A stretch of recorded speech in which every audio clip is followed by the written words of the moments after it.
dan siang. Baik, selamat siang penonton yang sudah join dan yang belum join, yang akan join. Sobat Palang Biru, salam sehat untuk kita semua. Perkenalkan, di sini saya Dr. Lerian Septa Riarnata selaku host dokter umum di Rumah Sakit Palang Biru Gombong.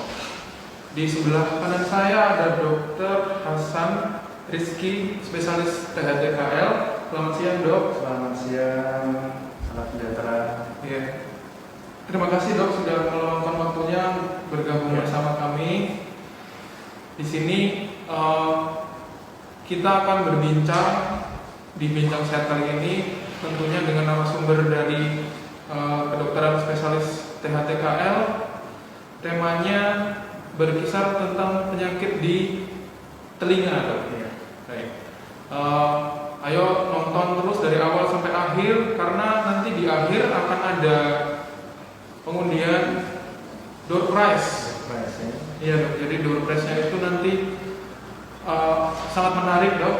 Jadi harus diusahakan, yaitu tanya, ketik di kolom komentar, nanti yang beruntung akan dipilih kemudian mendapatkan door prize, Dok. Oke. Baik. Oke, Dok, baik, kita langsung mulai saja ya, Dok, ya. Temanya yaitu tentang peradangan telinga luar.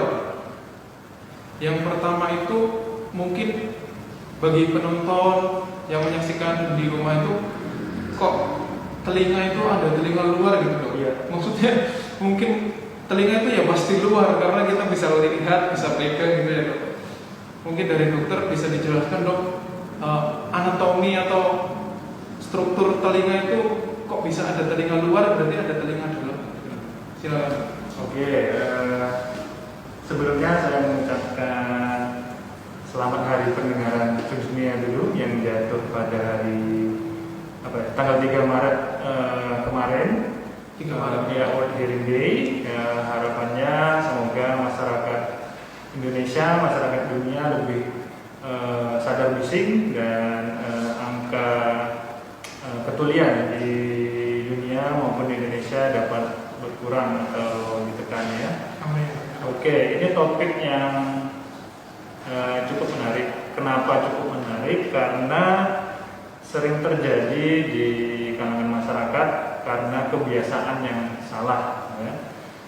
Oke, telinga bagian luar secara garis besar ya, secara garis besar bagian dari telinga itu dibagi atas 3 kata tadi. Iya.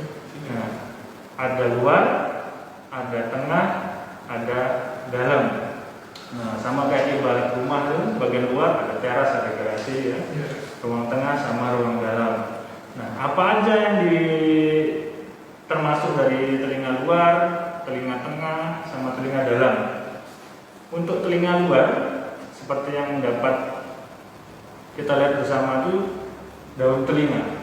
Ya, itu struktur telinga bagian luar atau paling luar. Fungsi daun telinga ini itu menangkap suara yang akan nanti diteruskan ke liang telinga. Ya, struktur pertama daun telinga, yang kedua liang telinganya itu sendiri. Liang telinga itu pun dibagi 2 bagian, 1/3 luar, 2/3 bagian dalam. Yang dimana 1/3 bagian luar itu terdapat kelenjar-kelenjar seruminosa atau kelenjar serumen atau kelenjar kotoran lah yang lebih mudah kita pahami ya. Sama folikel-folikel rambut atau rambut-rambut telinga itu letaknya liang telinga 1/3 bagian luar. Nah, sisanya 2/3 bagian dalam itu biasanya sudah tidak terdapat kelenjar serumen atau kelenjar kotoran dan rambut telinga. Ya, makanya kenapa kotoran itu biasanya terletak di 1/3 luar dan rambut telinga letaknya di 1/3 luar. Nah, kebiasaan kadang membersihkan telinga yang di 1/3 luar dorong masuk ke dalam. Nah, itu seringnya. Kemudian telinga bagian dalam. Nah, telinga bagian luar itu batasnya adalah gendang telinga. Nah, di balik gendang telinga itu masuk telinga tengah. Jadi telinga luar tadi mulai dari daun telinga, liang telinga hingga gendang telinga. Di balik gendang telinga itu sudah masuk telinga tengah. Telinga tengah itu berupa ruangan yang berisi tulang-tulang pendengaran dan saraf yang terletak di situ ya. Normalnya tidak berisi cairan ya. Karena kondisi pilek atau peradangan atau gangguan fungsi tuba yang menghubung antara telinga dan belakang hidung jika tersumbat itu kadang bisa berisi cairan. Normalnya kosong ya. Nah, kemudian telinga bagian dalam itu kalau masyarakat tahu itu ada rumah siput ya. Nah, rumah siput itu tepat letaknya sensori pendengaran. Setelah itu ada saraf-saraf pendengaran yang terletak di telinga bagian dalam. Ya, mungkin masyarakat atau penonton sekalian sudah dapat membedakan ya. Telinga itu bagi 3, tengah, luar, tengah, dan dalam. Itu data dari. Baik, terima kasih penjelasannya sangat jelas sekali penonton. Jadi yang harus diketahui itu telinga itu ternyata jauh dalam, gak cuma di luar ya. Betul. Jadi yang bisa kita lihat itu telinga bagian luar yang bisa kita pegang, tapi struktur secara lengkapnya itu ternyata sampai dalamnya. Ya.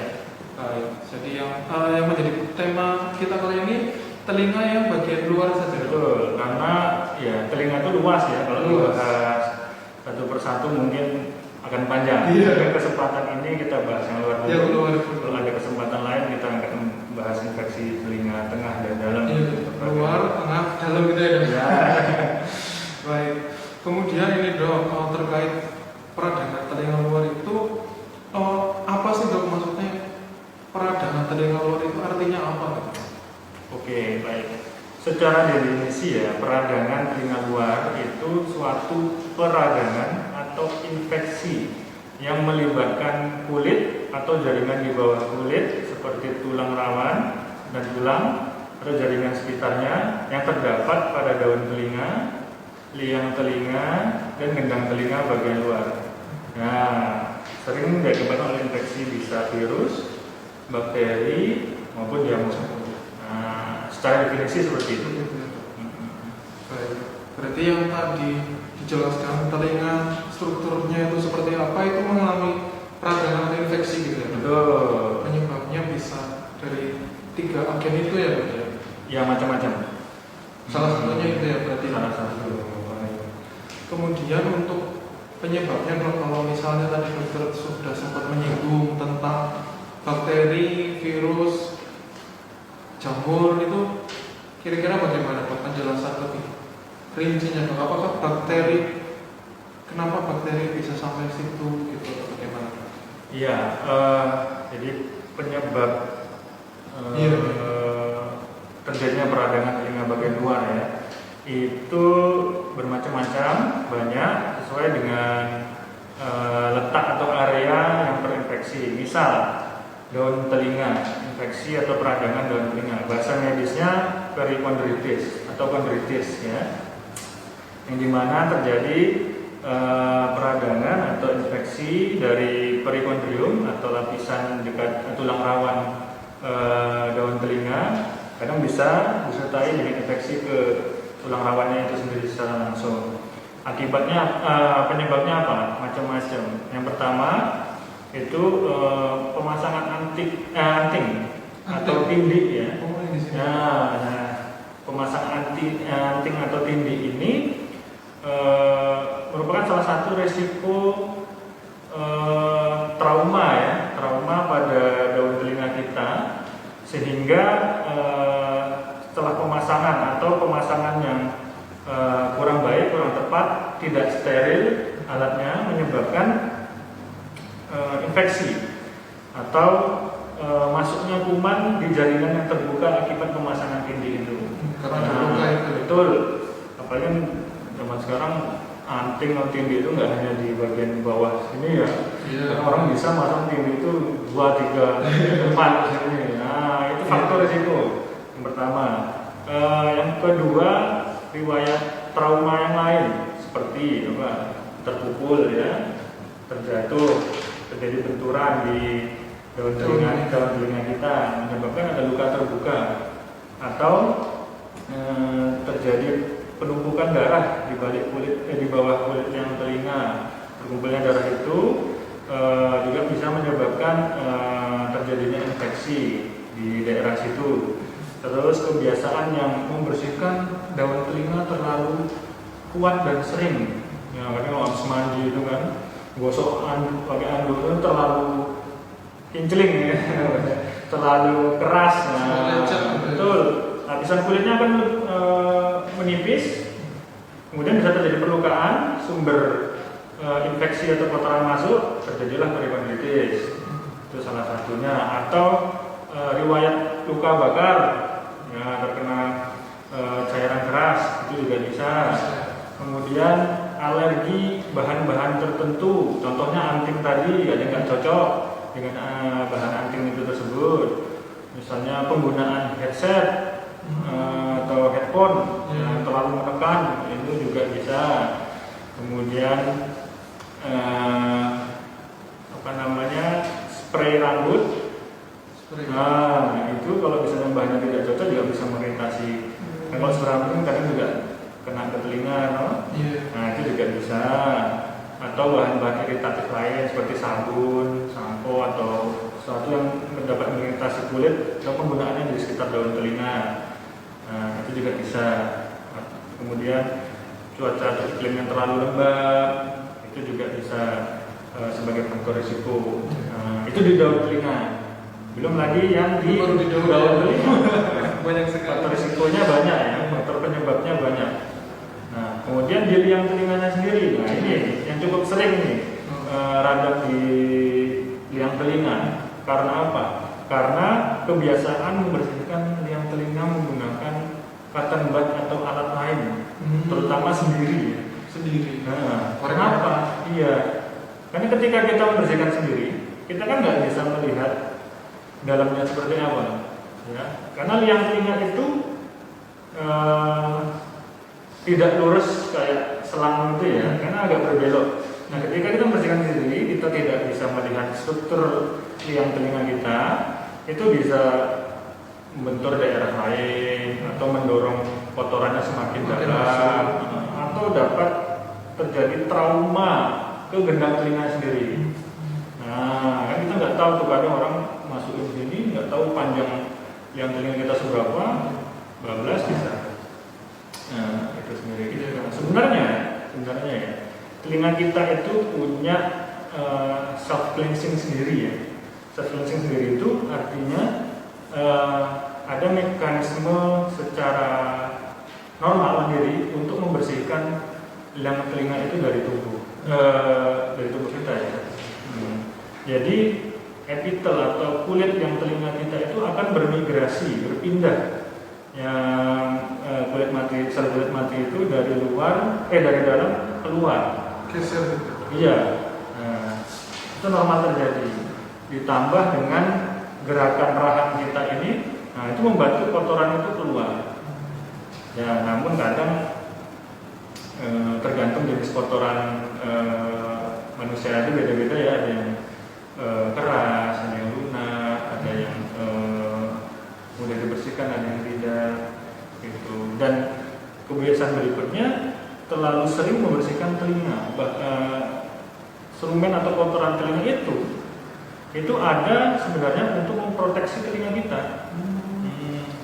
Jadi kotoran itu membuat suasana atau pH ya, keadaan telinga kita itu menjadi asam, sehingga bakteri atau baunya itu sendiri membuat hewan-hewan atau serangga-serangga kecil itu tidak minat masuk ke telinga kita. Pertahanan telinga sebenarnya. Tapi kadang kalau memang terlalu menumpuk menghalangi pendengaran, ya harus diambil ya, dibersihkan. Gitu. Kemudian terlalu sering kemasukan air, contoh pada perenang atau penyelam, itu membuat suasana telinga bagian liangnya itu menjadi lebih lembab dan rentan terjadi perlukaan ya, karena lembab itu maserasi sehingga mudah luka, sehingga mudah untuk masuknya kuman, bakteri atau patogen jamur ya, seperti itu. Macam-macam. Iya, Dok. Ternyata banyak sekali ya, Dok, faktor resiko yang berisiko menimbulkan peradangan ya, Dok. Betul. Yang tadi sudah dijelaskan oleh Dr. Hasan itu pasti adalah satu dari antara penonton dari mungkin saya sendiri yang iya, Dok. Terutama yang mungkin pembersihan telinga itu ya. Iya, pembersihan telinga. Oke, banyak sekali ya, Dok ya. Kemudian, Dok, kalau untuk gejalanya, Dok, supaya penonton Sobat Palang Biru juga tahu apa sih gejalanya kalau telinga itu sudah terkena peradangan itu apa? Ya, untuk gejalanya paling sering itu ya nyeri, gatal, kemudian gangguan pendengaran. Bahkan kadang bisa disertai demam ya kalau infeksinya sudah cukup berat dan luas. Tapi juga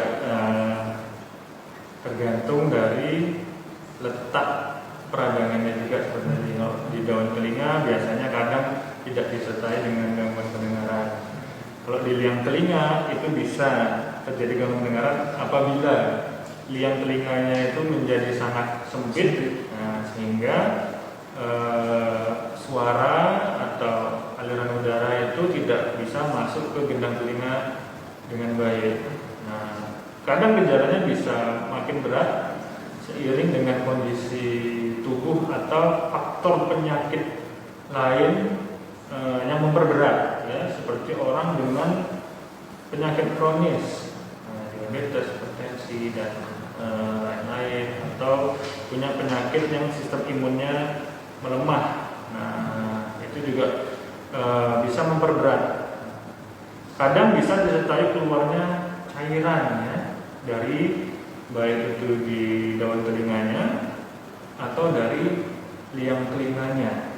Nah, jika mungkin sudah ada tanda-tanda seperti itu dari daun telinga atau telinga, segera untuk diperiksakan ya, ke dokter untuk penanganan lebih cepat. Iya. Ya begitu. Jadi harus aware sendiri ya. Kalau udah mulai gatal-gatal, perih-perih, nyeri gitu ya, apalagi sampai gerges-gerges gitu ya. Kadang untuk tahap awal itu dimulai dari gatal, rasa tidak nyaman, makin lama makin nyeri, bisa kadang buat buka mulut, buat ngunyah itu sakit. Nah, kan bagian telinga ini punya persarapan yang juga mensarapi daerah sekitar telinga. Kadang nyerinya tuh bisa sampai ke terasa dekat gigi, di pipi, di wajah, sampai ke leher kadang, atau kadang sampai rasa tegang di kepala. Nah itu gejalanya kompleks ya, Dok ya, tapi tetap berkisar di sekitar telinga. Betul, awalnya pasti sekitaran telinga dulu. Kalau sudah mulai parah, menjalar ke tempat lain. Baik, Dok. Kemudian, Dok, tadi kan sudah dijelaskan gejalanya itu banyak ya, Dok. Iya. Nah, apakah peradangan telinga luar itu berbahaya nggak sih, Dok? Iya, sebenarnya tidak ya. Tidak. Ya, sebenarnya tidak. Peradangan telinga luar ini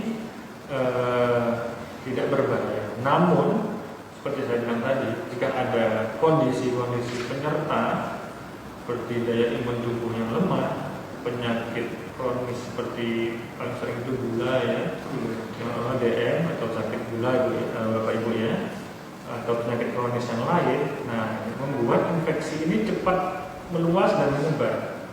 Nah, sehingga di organ telinga ini kan dekat dengan organ-organ vital yang lain, terutama otak. Dekat dengan otak. Otak, ya cukup dekat juga dengan mata. Nah, apabila infeksinya meluas, itu organ di sekitar itu juga bisa terkena dampaknya. Dan di telinga juga itu tempat keluar atau lewatnya saraf ekspresi wajah. Kalau infeksinya cukup luas, kadang mulut bisa mencong kayak orang stroke. Itu juga salah satu komplikasi dari infeksi telinga luar yang parah. Namun apabila terjadi infeksi atau peradangan telinga luar, segera diobati, penanganan cepat, itu tidak berbahaya. Tidak. Oke. Baik dokter. Jadi tidak berbahaya apabila ditangani dengan cepat dengan baik gitu ya. Kemudian dok, cara penanganannya itu bagaimana dok? Oke,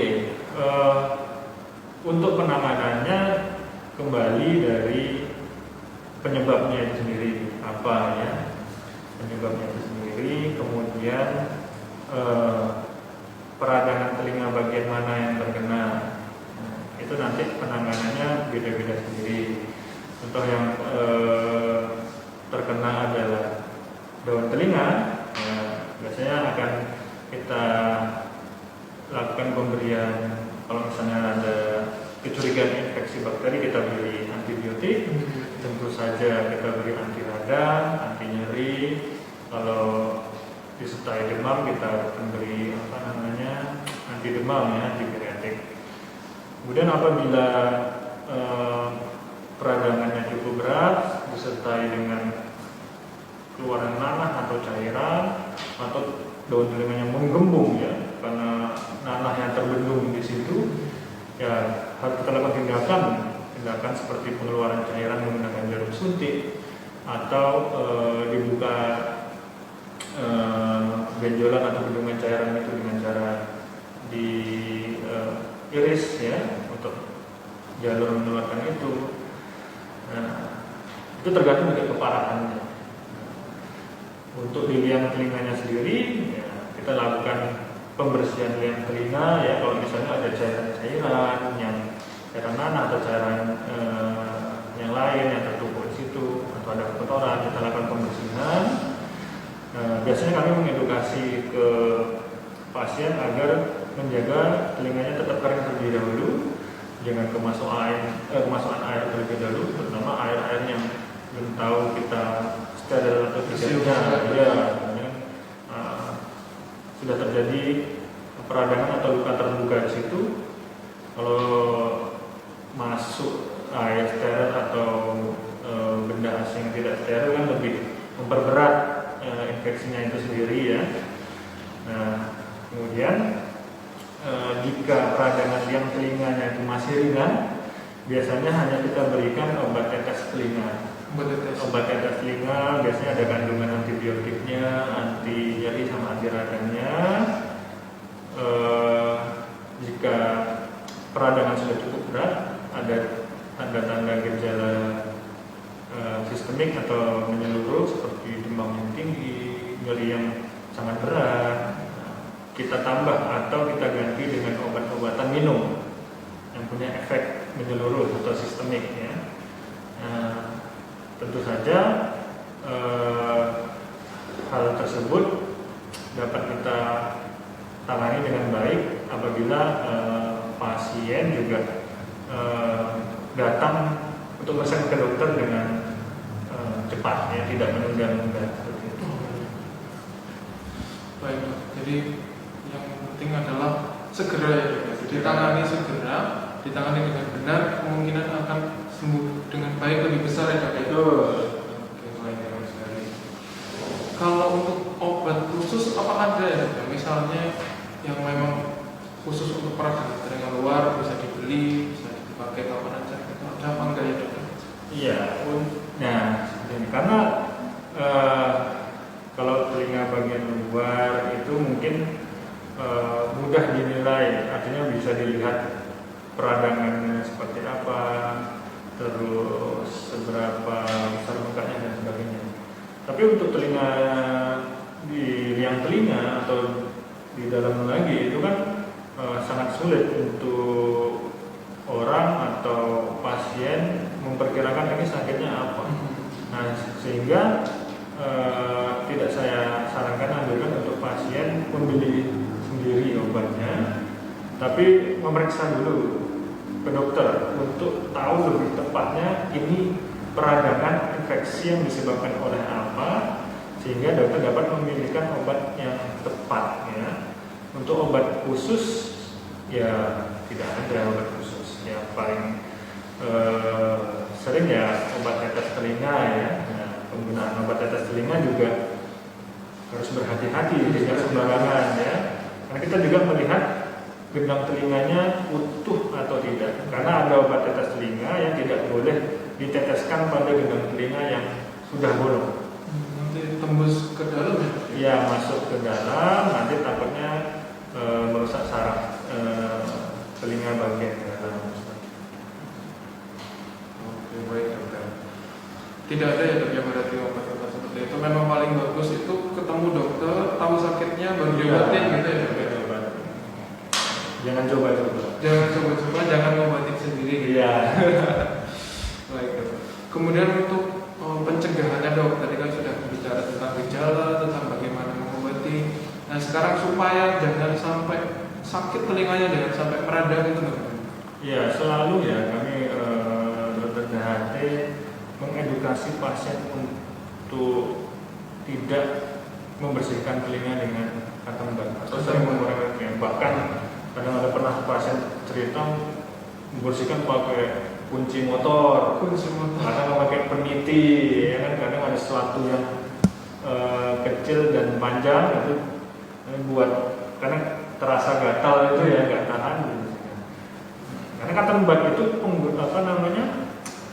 secara fungsi itu sebenarnya bukan diperuntukkan untuk membersihkan telinga ya. Bukan. Jadi cotton bud itu bukan untuk membersihkan telinga. Jadi coba pernah nggak lihat ada iklan cotton bud untuk membersihkan telinga? Pasti nggak ada. Jadi labelnya itu juga nggak ada untuk membersihkan telinga. Ya mungkin dapat digunakan kalau ada orang yang cukup terlatih atau biasa untuk membersihkan telinga seperti dokter atau perawat khusus yang bisa melihat struktur telinga sehingga penggunaan cotton budnya tidak membuat luka atau kotorannya masuk ke dalam. Nah, itu pencegahan awal, jangan sering mengorek-orek telinga. Yang kedua, menjaga telinga itu jangan terlalu lembab. Jangan terlalu lembab. Jangan terlalu sering memasukkan air. Kalau bisa jaga telinga tetap kering ya, dan rutin membersihkan telinga atau membersihkan dokter DHT minimal misalnya kan 6 bulan sekali. 6 bulan sekali. Setahun 2 kali berarti ya? Setahun 2 kali untuk mengecek telinganya. Kalau ada kotoran telinga yang berlebih diambil atau dibersihkan, terus untuk cek pendengarannya seperti apa, lengkap pada dalamnya. Iya. DHT. Oke, baik. Pencegahannya berarti yang jelas itu kalau cotton bud itu musuh utamanya yang malah berarti itu karena rata-rata pasien otitis externa itu atau peradangan telinga luar pasti datang dengan keluhan nyeri yang sebelumnya habis membersihkan telinga. Kebanyakan seperti itu. Kemudian dok, kalau sudah dijelaskan tentang itu, apakah sembuhnya itu kira-kira berapa lama dok? Apakah lama, bertahun-tahun, atau mungkin hanya dalam beberapa hari bisa sembuh? Bagaimana itu dok peradangan telinga luar? Ya, tentu saja berapa lama penyembuhannya ini tergantung seberapa parah radangnya, kemudian berapa cepat juga pasien memeriksakannya. Bahkan kadang dapat sembuh sendiri karena kan gugur mekanisme perlawanan atau penyembuhan diri ya. Nah, tapi kalau sudah terjadi komplikasi atau infeksi yang berat, itu butuh penanganan khusus, bahkan sampai harus dirawat inap, pemberian antibiotik secara suntikan atau infus. Bahkan kalau sudah mengenal organ lain, ya kita dapat dokter DHT juga berkolaborasi dengan spesialis lain untuk penanganan pasien peradangan telinga dengan komplikasi atau pasien dengan riwayat penyakit kronis seperti saya bilang tadi itu, ya berkolaborasi dengan dokter penyakit dalam untuk mengkontrol atau menangani penyakit kronisnya tersebut seperti itu. Jadi waktu penyembuhan bervariasi, tapi Tapi asal penanganan cepat dan tepat, ya semakin cepat juga penyembuhan. Seperti itu. Tergantung ya dok ya. Tergantung. Baik. Ya kurang lebih pertanyaannya seperti itu dok. Kalau bisa disimpulkan itu berarti peradangan telinga luar itu cenderungnya tidak berbahaya, ringan, asalkan gejalanya begitu bergejala segera diperiksakan ya dok ya. Kemudian juga tergantung dari kondisi masing-masing pasien itu kan, dengan imunitas atau penyakit penyerta penyakit sebelumnya. Intinya akan lebih bagus kalau diperiksakan oleh dokter ahli, dokter spesialis THT, nanti diobati juga sesuai dengan temuannya, gitu ya dok ya.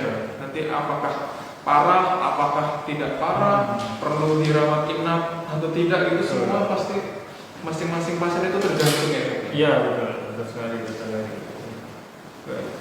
Baik dok, kita masuk ke ini banyak sekali pertanyaannya. Pertanyaannya banyak sekali dok ini. Kita masuk ke sesi tanya jawab. Dari yang pertama, Deborah Atile Yuniasil, namanya aja susah. Apakah pertanyaannya susah juga? Namanya keren. Dokter izin bertanya, mitos atau fakta dokter kalau kita kemasukan air terus terasa tidak enak? Kalau ortu dulu bilang telinga kita dimasukin air lagi. Oh jadi kemasukan air nggak enak terus suruh malah dimasukin air lagi dok. Itu bagaimana? Memang apakah bisa jadi plong atau cuma mitos? Salam buat dokter Lerian dari kelompok, dokter Hasan dari kelompok. Oh ini dari kelompok ini dok, Deborah ini siap hasil dari kelompok. Silakan dok. Oke, pertanyaan mitos atau fakta kalau kuping habis kemasukan air itu dimasukin air lagi malah jadi plong. Nah, tergantung di kuping kita ini sedang ada serumen yang keras atau menumpuk atau tidak. Nah, kadang orang yang misalnya jarang berenang atau jarang kemasukan air, tapi kondisinya memang ada kotoran yang ada di situ. Ketika kemasukan air, kotoran atau serumen ini menjadi mengembang, menjadi membesar. Nah sehingga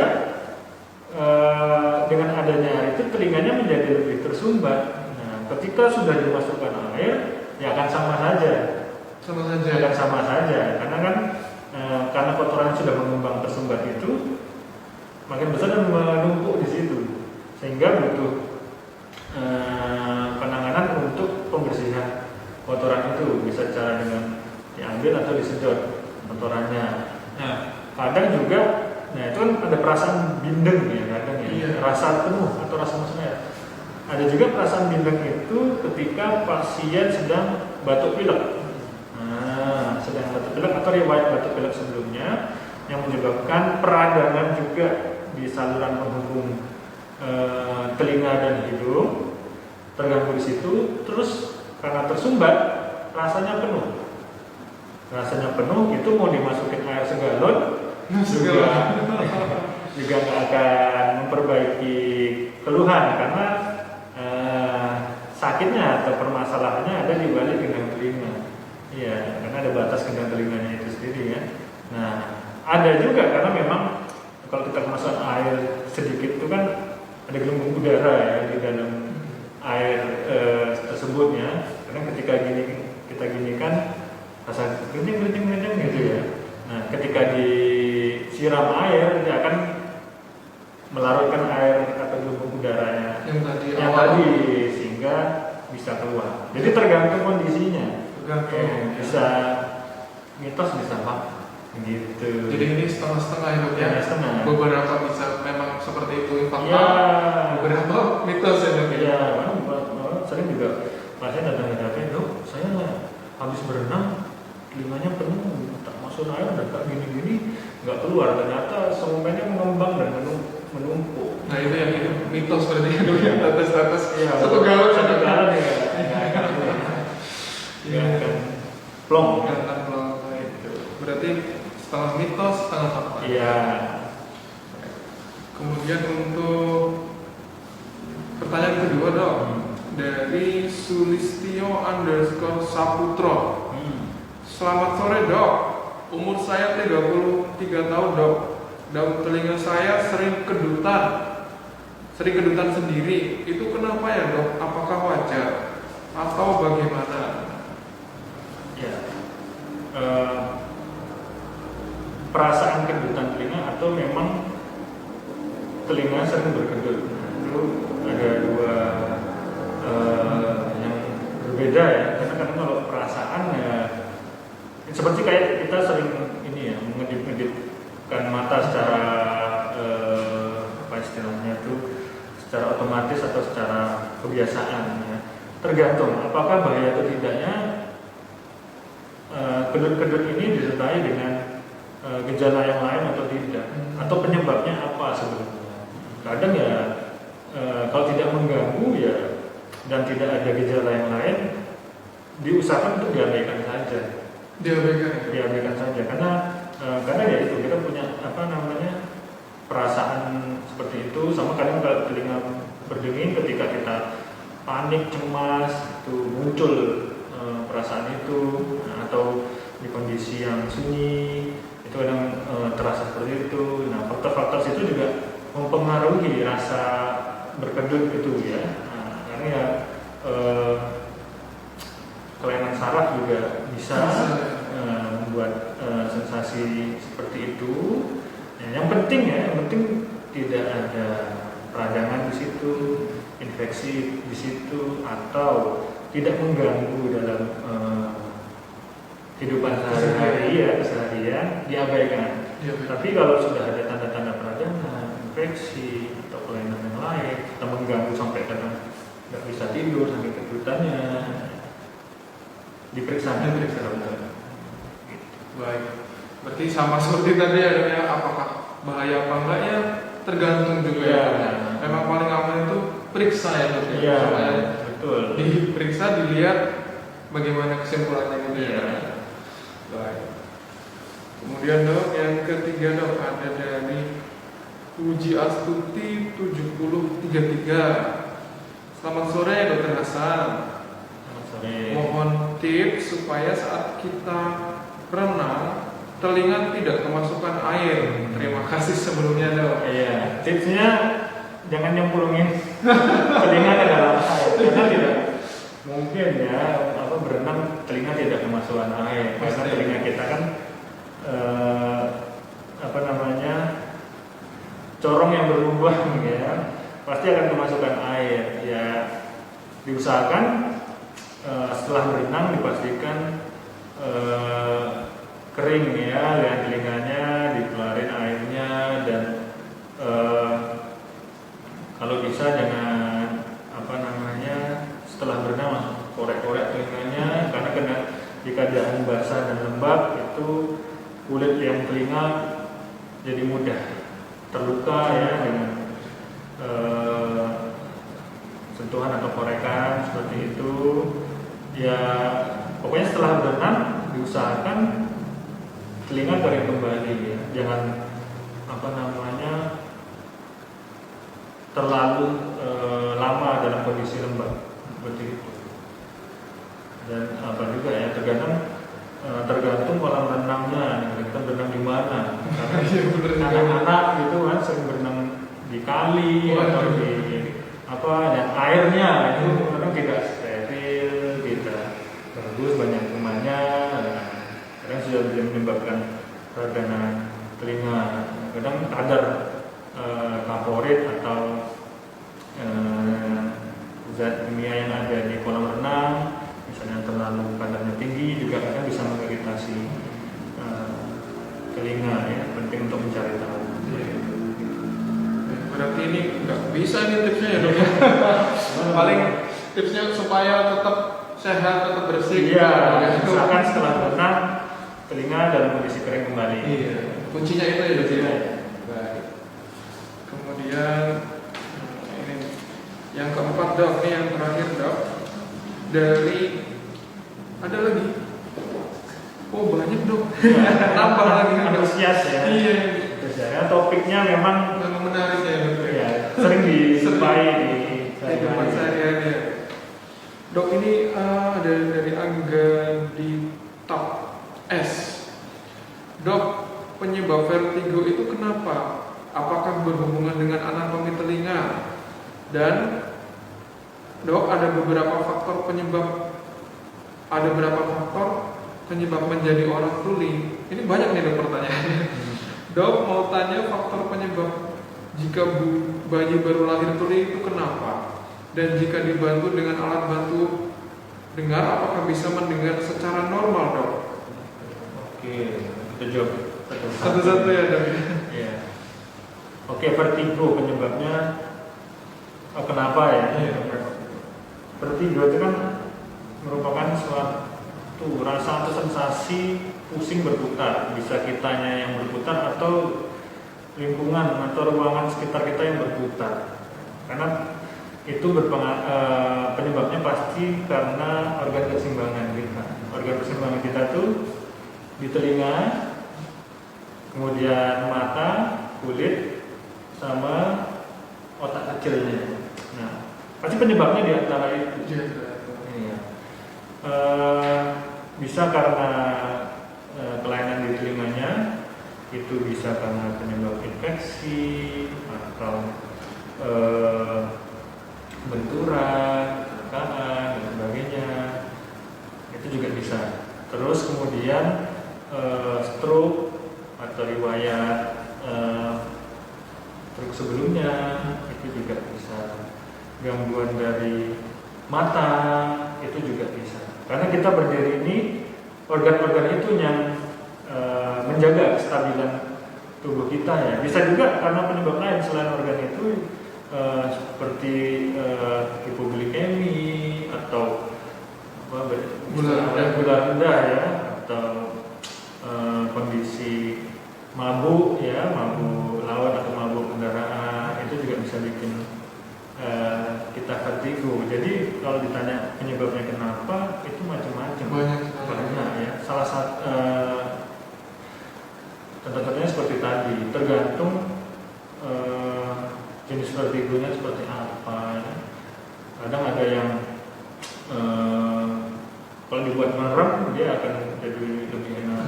Kadang berdiri sebentar dia langsung kembang. Kadang disertai dengan kelemahan otot tubuh ya, seperti wajah kerot, tangan tidak bisa digerakkan. Itu butuh penanganan khusus lagi untuk vertigo yang seperti itu. Pusat pengatur keseimbangan kita ada di telinga, di mata, propriosepsi di kulit kita, sama di otak kecil yang di bagian belakang. Gitu. Kemudian yang berikutnya dok, tentang tuli. Ya. Ada berapa penyebab orang tuli? Kemudian kalau bayi baru lahir itu tuli kenapa? Dan kalau dipakaikan alat bantu dengar, apakah bisa mendengar secara normal? Iya, tuli ya. Tuli itu ada penyebabnya. Dibagi atas tuli bawaan dari lahir atau tuli dapatan ketika sudah lahir ya. Kalau tuli bawaan yang begitu lahir kemudian terdapat ketulian, macam-macam juga penyebabnya. Yang paling sering itu karena infeksi pada kehamilan, paling sering itu. Hati-hati untuk ibu-ibu yang sedang hamil untuk menjaga kehamilannya dengan baik. Nah, riwayat infeksi TOS ya, CMV, rubella, itu faktor risiko tersering terjadinya ketulian pada bayi ya, dari lahir atau dapatan, atau riwayat ketulian sebelumnya dari anggota keluarga yang kongenital atau bawaan.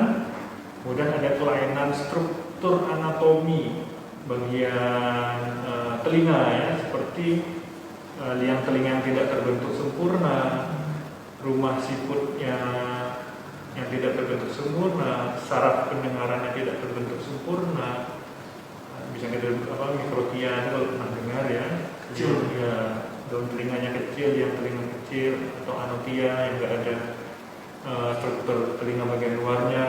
Nah, hal itu juga yang menyebabkan ketulian dari kecil. Penting sekali untuk screening sedini mungkin untuk anak-anak dengan kecurigaan gangguan pendengaran. Misalnya nih, anak baru lahir, ada suara keras seperti petir, barang jatuh, pintu yang tertutup keras, itu dia nggak nangis. Ya, itu orang tua harus aware ya, harus waspada kalau misalnya ada tanda-tanda seperti itu. Kemudian keterlambatan bicara yang harusnya sudah bisa babbling atau baba, papa, mama di umurnya seperti itu, tapi ini kok belum bisa mengulang kata apa yang kita perintahkan, atau dipanggil nggak oleh. Nah, itu harus aware. Nah, karena keterlambatan bicara itu pasti ada hubungannya dengan gangguan pendengaran. Karena untuk bicara kita harus tahu dulu apa yang kita dengar, ya kan? Kalau kita nggak tahu apa yang kita dengar, gimana kita mengulangkan kata? Karena kita tidak bisa hanya membaca gerak bibir, apalagi di anak usia kecil ya. Screening pendengaran itu penting, tapi di Indonesia belum semua rumah sakit atau pusat kesehatan memiliki alat untuk screening pendengaran ya. Tapi ya dari awal seperti itu tadi, pada kecurigaan suara yang keras tidak nangis, dipanggil tidak noleh, keterlambatan bicara, segera diperiksa untuk cek pendengaran. Nah, kemudian apakah alat bantu dengar itu bisa memperbaiki pendengarannya? Bisa iya, bisa tidak. Bisa iya. Tergantung seberapa rusak, seberapa parah gangguan pendengarannya, ya. Karena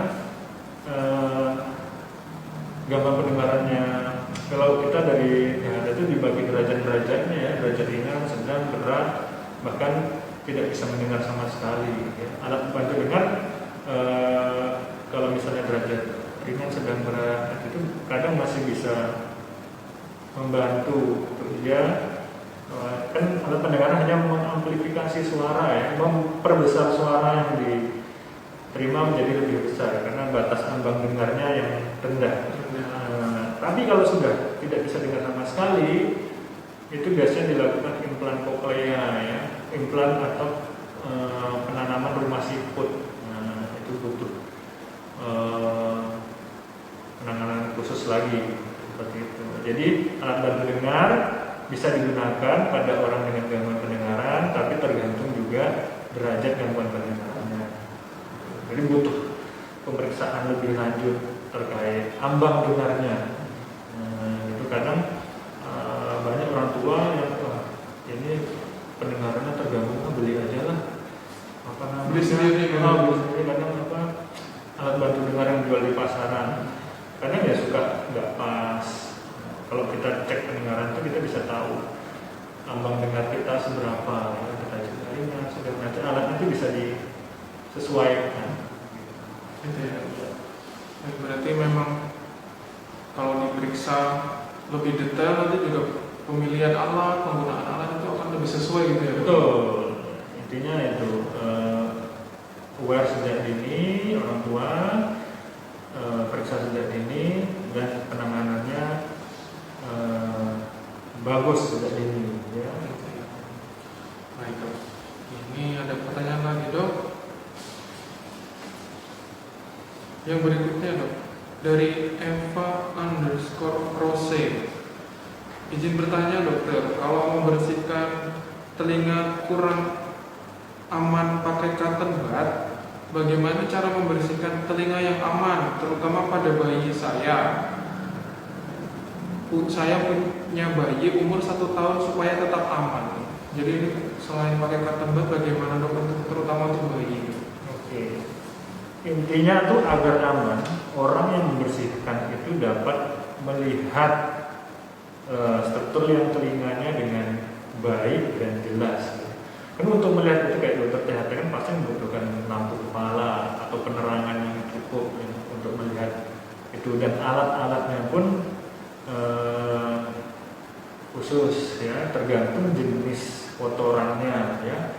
Kalau cair ya kita sedot, kalau yang keras kita menggunakan alat yang khusus lagi, atau harus ditetes terlebih dahulu agar lunak. Terus letaknya ya, letak kotorannya itu sejauh apa, terlalu dalam atau tidak. Kalau untuk orang tua yang ingin membersihkan telinga anaknya, nah, tadi kan saya menjelaskan liang telinga itu ada sepertiga luar, 2/3 dalam. Nah, kalau kotorannya itu tidak terlalu banyak dan hanya di sepertiga luar yang dapat dilihat jelas oleh orang tuanya, penerangannya bagus, boleh dibersihkan ya secara perlahan dan kemudian tidak mendorong kotorannya semakin ke dalam. Apabila orang tua ragu-ragu, maksudnya bisa nggak ya, aduh takut senggol nih, takut dorong lebih dalam, ya dibawakan aja ke dokter ya dokter PHT atau dokter umum yang mempunyai fasilitas untuk membersihkan telinga. Itu tergantung. Baik. Berarti intinya mau dewasa mau anak yang penting kita bisa memvisualisasi dengan jelas. Jangan ngasal gini ada sendiri. Apalagi penerangannya nggak cukup, langsung korek-korek aja. Kotorannya bisa dorong, bahkan kebablasan kena dengan telinganya. Ya. Oke, baik dokter. Kemudian ini yang terakhir dok, dari Suhardi Gotok. Selamat siang dokter, saya pria usia 66 tahun. Saya mulai merasakan turunnya kemampuan pendengaran saya. Adakah upaya untuk memperlambat turunnya kemampuan pendengaran karena faktor usia? Terima kasih dok. Berapa umurnya? Umurnya 66 tahun dok. Iya, penurunan pendengaran pada usia yang lebih lanjut itu biasa kita sebut dengan presbiosis. Hal tersebut sering dan banyak terjadi pada pasien atau orang yang usianya lanjut karena penurunan fungsi saraf maupun elastisitas gendang telinganya itu sendiri ya. Nah, tentu saja hal tersebut dapat kita perlambat atau mencegah agar tidak cepat parah atau makin parah. Ya. Nah, pencegahannya tentu dengan makan makanan yang bergizi, ya, terus mempunyai zat antioksidan yang tinggi seperti sayur-sayuran, ya, terus menjaga kupingnya itu sendiri agar tidak sering infeksi. Jika terlalu sering infeksi juga elastisitas gendang telinganya akan berkurang. Terus tidak mendengar suara yang terlalu keras, ya. Contohnya kadang orang kalau nggak volumenya 20 gitu nggak puas gitu kan. Terus menggunakan headset terlalu sering itu juga mempengaruhi, mempercepat penurunan pendengaran juga ya. Penggunaan headset, headphone yang terlalu sering, terlalu lama. Nah, kuping itu kadang ya kayak kaki ada capeknya ya. Terlalu dipaksakan ya saraf-sarafnya juga bisa menurun fungsinya ya. Yaitu kemudian tidak ada penyakit kronis yang lain, gula, hipertensi itu juga mempercepat menurunnya fungsi pendengaran. Seperti itu contoh-contohnya ya. Ya dok, cukup dok untuk sesi pertanyaannya. Ya. Ada banyak sekali, banyak yang ingin bertanya. Mungkin kalau untuk konsultasi kesehatan bisa periksa ya dok ya, lebih bagus ya dok. Ya monggo kalau ada keluhan atau keraguan terkait keluhan atau penyakit di sekitar telinga atau hidung tenggorok bisa periksa dokter THT ya terdekat. Kalau di Palang Biru ada dengan dokter Hasan ya dok. Ya betul. Ya, untuk prakteknya dokter Hasan itu hari Senin, Rabu dan Jumat ya dok. Betul, Senin, Rabu, Jumat. Ya, Senin, Rabu pada pukul 15 untuk hari Jumat pada pukul 13. Kalau di Palang Biru ada Dokter Hasan, silakan kalau yang punya keluhan-keluhan terkait telinga. Sebenarnya nggak cuma telinga ya dok ya, Iya. telinga, hidung, tenggorokan, kepala, leher. Baik dok, kita masuk ke sesi pengumuman door prize dok. Wah ini yang ditunggu-tunggu ya. Ini peserta. Yang tadi tanya-tanya akan dipilih dan oleh admin. Ya. Sekarang pengumumannya dok, silakan untuk Dokter Hasan yang membacakannya dok. Saya Tiga tiga pemenang. yang beruntung. Oke. Nah. Oke, audiens yang beruntung. Pemenang pertama ini ya. Jatuh kepada Deborah Ati Yuniarsih ya. Selamat Dari kelompok ini dok. dari kelompok ya. Selamat untuk Ibu atau Mbak Deborah Ati Yuniarsih, nanti akan dihubungi admin dari Palang Biru. Yang kedua Angga Ditas. Angga Dita. Selamat Mas Angga. Yang ketiga ada Eva_Rosi. Eva Rose ya. Eva Rose. Selamat kepada tiga orang yang orang beruntung terpilih ya. ya. Orang yang beruntung. Ya, untuk 3 orang tadi nanti akan dihubungi langsung oleh admin terkait penebusan door prize. Ya. Nanti Baca di tanggung jawab ya, pemenang. pajaknya gede kecil nanti tergantung ya dok. Baik dok. Dokter, sesi bincang sehat kali ini sudah cukup panjang juga dok, cukup jelas. Ada sesi tanya jawab, sudah dijawab semua dengan baik, sudah dijelaskan. Jadi kita harus mengakhirinya dok. Oke. Terima kasih kepada Dokter Hasan selaku narasumber sudah bersedia hadir, sudah bersedia menjelaskan. Kiranya ilmu yang kita bahas yang tadi sudah dijelaskan oleh dokter dapat bermanfaat dok. Amin. Dan masyarakat di rumah, penonton Sobat Palang Biru juga lebih aware terkait telinga dan lebih tidak meremehkan sakit telinga. Gampang telinga harus segera periksa ya dokter. Baik. Untuk keluhan-keluhan yang perlu periksa dokter bisa ke Dokter Hasan di Rumah Sakit Palang Biru. Praktiknya yang tadi sudah dijelaskan Senin, Rabu, dan Jumat. Begitu dok. Ya. Akhir kata saya selaku host Dr. Laryang serta Renata, mohon maaf kalau misalnya ada salah-salah kata, salah-salah tersebut. Terima kasih kepada yang sudah join. Terima kasih juga kepada Dokter Hasan. Ya, terima kasih. Selamat sore, salam sehat untuk kita semua.